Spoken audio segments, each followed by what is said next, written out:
اليوم غادي نكمل معكم التحضيرات كاملة ديال السلوم من غسل الجنجلان حتى لهاد النهاية اللي كتكون لذيذة، خطوة بخطوة. تخليكم معايا نشوفوا كامل التفاصيل.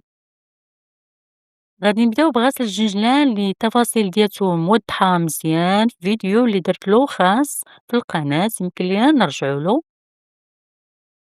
راه مهمة طريقة ديال غسل الجنجلان بها باش كيعطينا بنة في السلو. كذلك الدقيق تفاصيل كاملة عندي فيه فيديو.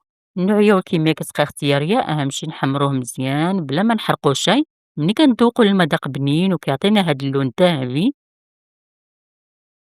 كنغربلوه. إلا كانوا عندنا هاد الكويرات ما محروقين شي راه كنعاودو ليهم الخدمة، نطرطقوهم وكنعاودو نحمصوهم ونغربلوهم ثاني صافي. بالنسبة للوز أنا كنغسلو كنديرلو تشليلة خفيفة وكندوز فيه يديا في التنقية وكينشف راه دغيا تينشف من الأفضل.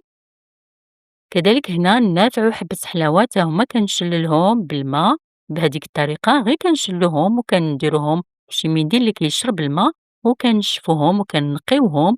هاد المسائل كاملة راه كتعطي فرق في البنة ملي كنديرو هاد الطريقة، وريحتهم راه كتبقى مزيانة.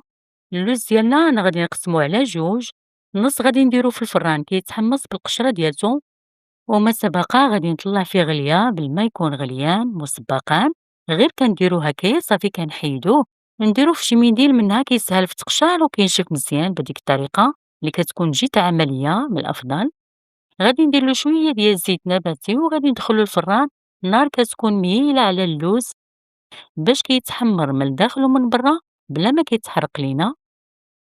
الجنجلان ملي كيبداو يطرطقو فيه شي حبات وكيجي مقرمش ملي كندوقوه تيكون بنين واللون ديالو تيكون واحد شوية محمر، صافي راه تيكون واجد.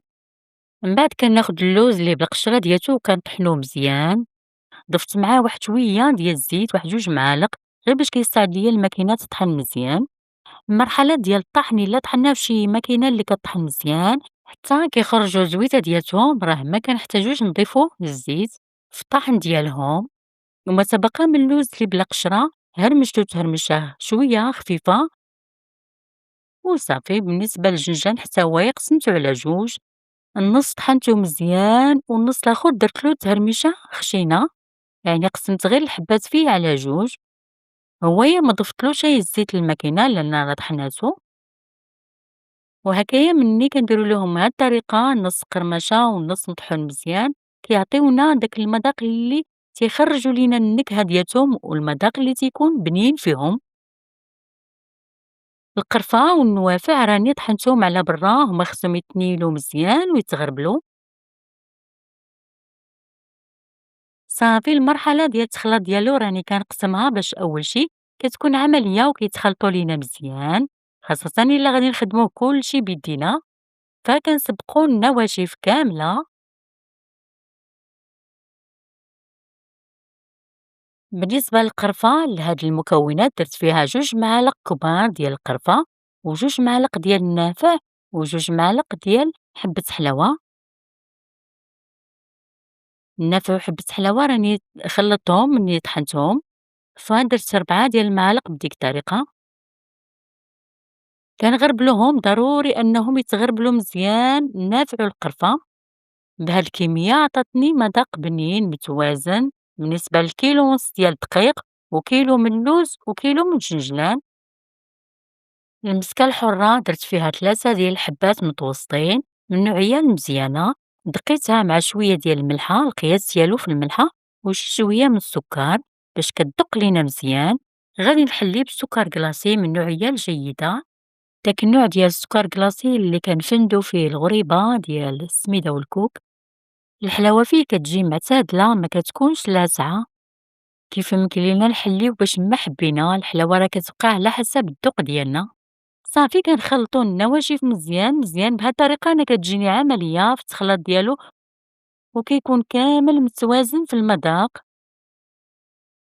صافي غادي نضيفو داك الكمية ديال اللوز اللي طحناها مزيان،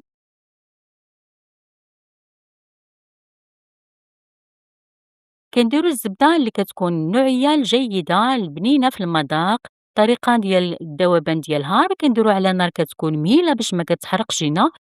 كنرمي فيها واحد شي شوية ديال الملحة، ملي كتعطينا هاد القشرة ديال الحليب سوا حيدناها سوا خليناها راه غي كتولي فيها هاد الكشكوشة صافي راه كتكون واجدة بلا ما كنحرقوها، وكنضيفوها للمكونات وهي سخونة باش هكا كتساعدنا في التخلاط مزيان، وغادي نضيف معاها واحد الكاس ديال الزيت من النوعية الجيدة البلدية اللي درت هنايا، اللي كيكون المذاق ديالها حلو من الأفضل. ومن غير الزيت البلدية إلا كنا غادي نديرو شي زيت نباتي فمن الأفضل نديرو النوعية اللي كتكون مزيانة ما كتكونش فيها الريحة وكتعطي مذاق زوين. هنا غادي نضيف مثلا الزبدة حتى جيت نص كيلو ديال الزبدة وكاس ديال الزيت في هاد التعليكة اللي درتلو. هو معروف بالزبدة كتعطي فيه مذاق بنين وكتبقى اختيارية، كاين اللي كيحبو غير بالزيت، أذواق كتختلف. صافي وكنتحكموا في الإدام على حسب التعليكة اللي بغينا فيه، وراه غير كنبداو نجمعوه بين يدينا وكيتكور لينا بديك الطريقة صافي راه كيكون مخدوم. المكونات الأساسية كاملين حضرتهم معكم، والإضافات راه كيبقاو على حسب الأذواق والاختيار ديالنا، وكنقدموه بطريقة اللي بغينا، أهم شي أننا كنتحصلوا على مذاق اللي تيكون بنين بطريقة اللي خدمناه بها جا من داكشي رفيع لا في المذاق ولا في شكلو. عواشركم مباركة، الله يدخل علينا وعليكم رمضان بالصحة والتيسير، غير فاقدين ولا مفقودين بإذن الله. مع السلامة.